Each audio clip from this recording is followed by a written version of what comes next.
Dr. Fethi, the floor is yours.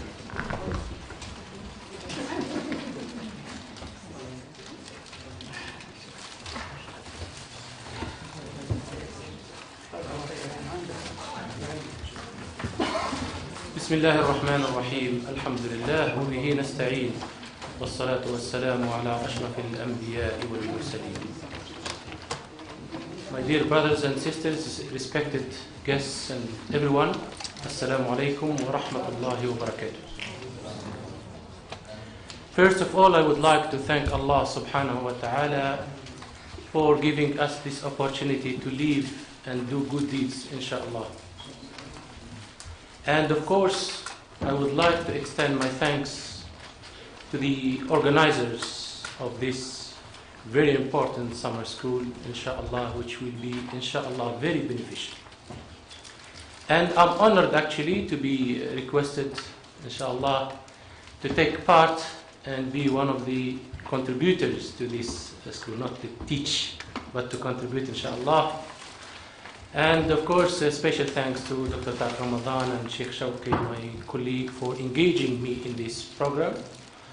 And of course, I seek the help from Allah subhanahu wa ta'ala so that I fulfill my duties as best as I can, inshallah. When I accepted this assignment, the first thing that I thought about was the amana, the trust, whereby Allah subhanahu wa ta'ala said, يا أيها الذين آمنوا لا تخونوا الله والرسول وتخونوا أماناتكم وأنتم تعلمون. O you who believe, do not betray your trust. لا تخونوا الله والرسول, do not betray Allah and His Messenger. وتخونوا أماناتكم, and do not betray your trusts. There are many trusts in our life. وأنتم تعلمون. And here I would like to stress this, وَأَنْتُمْ تَعْلَمُونَ, because whenever we accept any trust, of course, it's a responsibility and we are aware of that. And therefore, we will be held accountable and we will be also responsible for any shortcomings or any problems that from our side, because we know, we accept it, not because we don't know or because we were forced, but we accepted it willingly and with full intention and awareness, and therefore we have to be responsible. There is a challenge. I know now it's the last session for this morning, and two of my colleagues have, mashallah, very intense lectures on moral philosophies, on Imam al-Ghazali's, mashallah, religion and ethics and all these issues. So what I'm thinking is just to seek the help of Allah subhanahu wa ta'ala to say رَبِّ اشْرَحْ لِي صَدْرِي وَيَسِّرْ لِي أَمْرِي وَاحْلُلْ عُقْدَةً مِّن لِسَانِي يَفْقَهُ قَوْلِي. This is the best what I can say. And of course, I'm sure you will be enjoying, listening and interacting and thinking and deliberating about the Quran, especially that Ramadan is around the corner. Just 2 weeks now to, inshallah, the Ramadan will start in 2 weeks' time.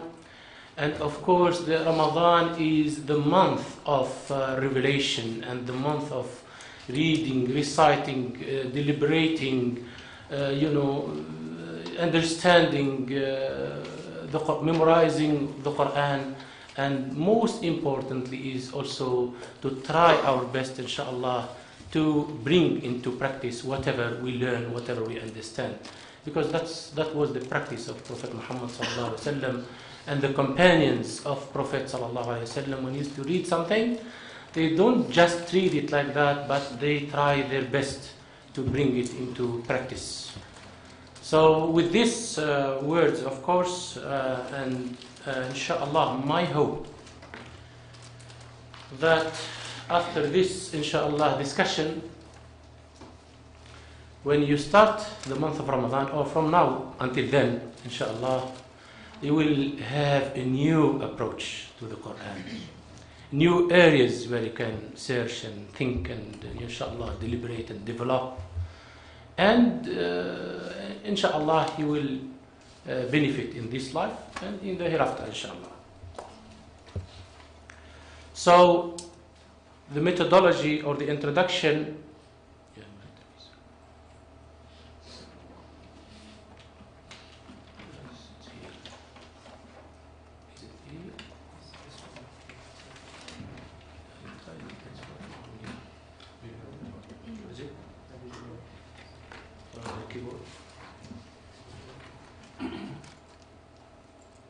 Yep, okay. So the outline of the, inshallah, I will try my best to make it interesting and so that you can, inshallah, feel comfortable. I'm not going to burden you, but just to motivate you and inspire you, inshallah. The outline of my talk will be, there will be an introduction, and of course I will need to set up, my methodology. How am I going to, approach this issue, this very important issue, the social ethics in the Quran, and of course it's part of the business, if you can say, or part of the scientific and academic investigation to give some definitions, the meaning of ethics and typology of ethics.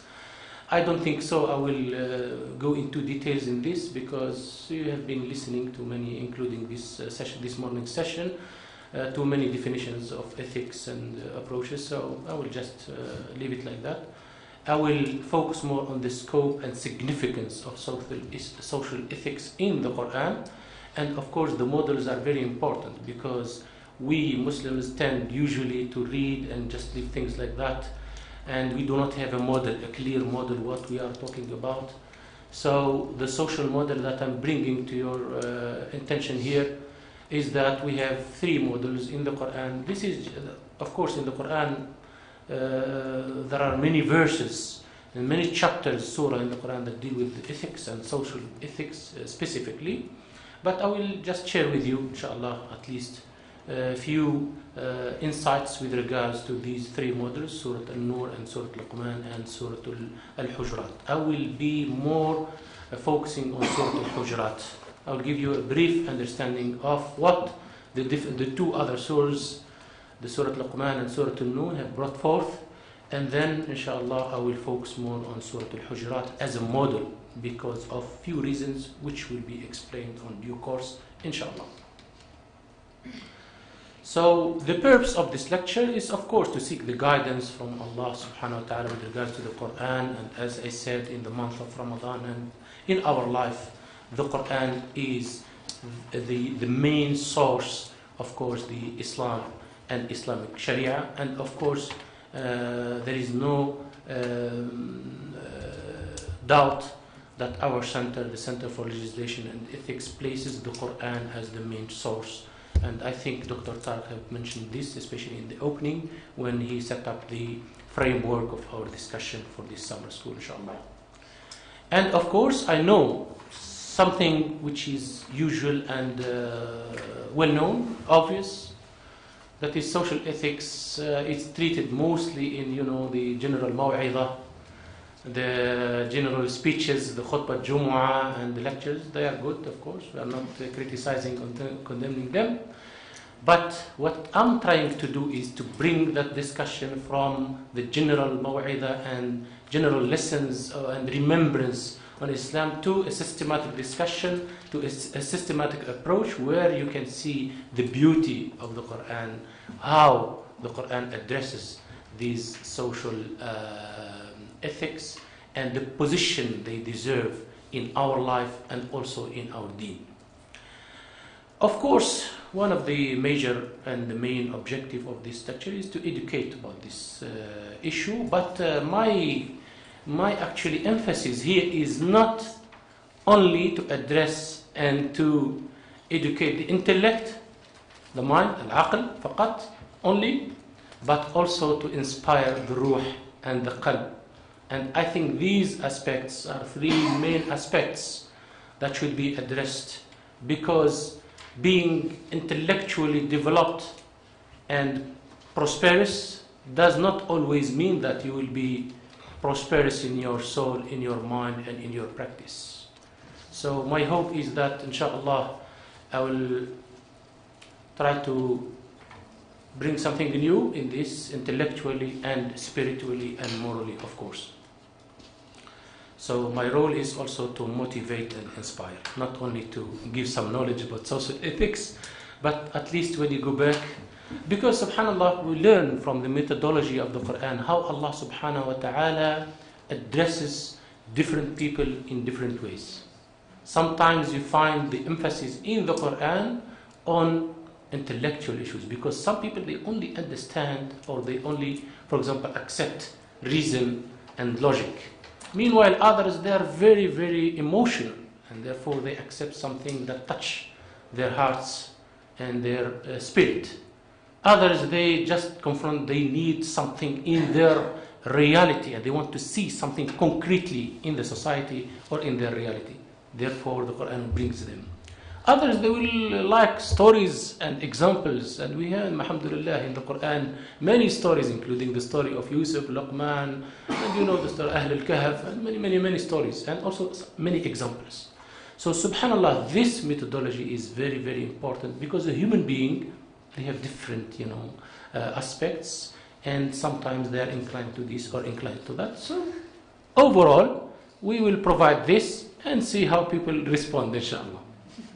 My methodology is to read the Quran as if it is revealed to us now, because this makes the difference.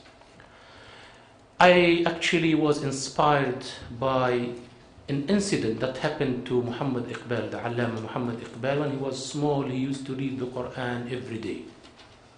But one day, after 16 years, one day his dad or his father asked him, "What are you doing, Muhammad?" The son was surprised. Why? My dads have been seeing me all these years, 16 years, not one day or two. Every day I'm reading the Quran. Now he's asking me, what are you doing? And he said, I'm reading the Quran. Then the next day, 3 days, it was repeated like that. The next day he asked him the same question and was the same answer also. The third day he asked him the same question, but now the father wanted to give or convey the clear message and the most important message, and he told him, yes, I know that you are reading the Quran, but I want you to read the Quran as if it is revealed to you now, which means to live with it, to feel the warmness of the revelation, and to interact with it, and to make the whole of your life, your mind, your heart, your spirit, all with the Quran. So hopefully with this, inshallah, we can also make a major shift in our understanding and interaction with the Book of Allah subhanahu wa ta'ala.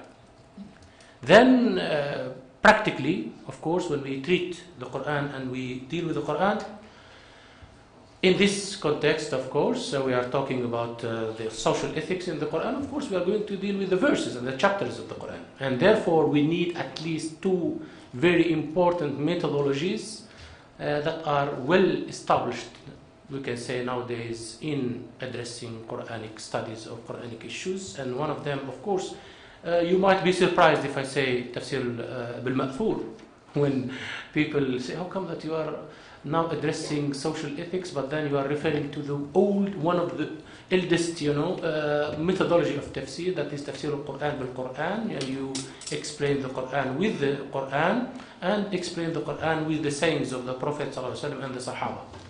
Yes, it is true, but my point here is that it's very important to understand the Quran, how the Quran expresses itself. That's the highest level of, getting knowledge from the Quran.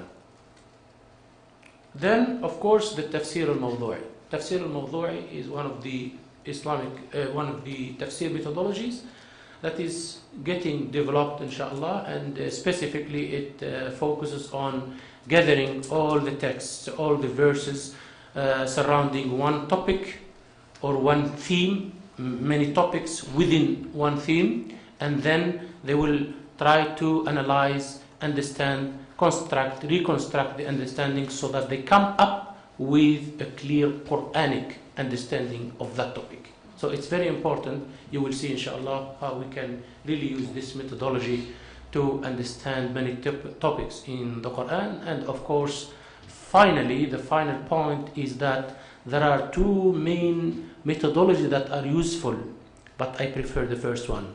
where we can start from the text, which means here the Quran. And we go to the reality. When we say the reality, the context or the reality, we means all those disciplines, human science, pure science, engineering, whatever, medicine, everything that can help us really to understand the reality, and therefore we can go back to the text to see what was our understanding, whether correct, in line with the Quranic instructions or Quranic methodology or not. The second methodology, we can start from the reality, go back to the Quran or to the text, whether the Quran or Sunnah, and then go back to the reality. This is also a methodology. So with this, inshallah, I will start of course, the meaning and the meaning of ethics. I'm not going to spend much time, as I said. You can feel it later on. Inshallah, I will give you the PowerPoint. You'll find some definitions of ethics as a discipline, ethics as a practice, ethics as behavior, the origin, the literal meaning, the technical meaning, social ethics in a very basic also understanding. So I'll just skip it because of the time. This typology of ethics is very important also because nowadays we have many trends and many categorization, and Dr. Shinqiti just before me was telling you many categorization of approaches, and even the Western, whether from the moral philosophy of Kant and other later on in other stages, and but generally, of course, we can categorize ethics. There are theoretical ethics, and then of course in the opposite side we find applied ethics. Nowadays most of the Western schools, they are more on applied ethics. Unfortunately, in the Islamic and Arabic world, it's still not yet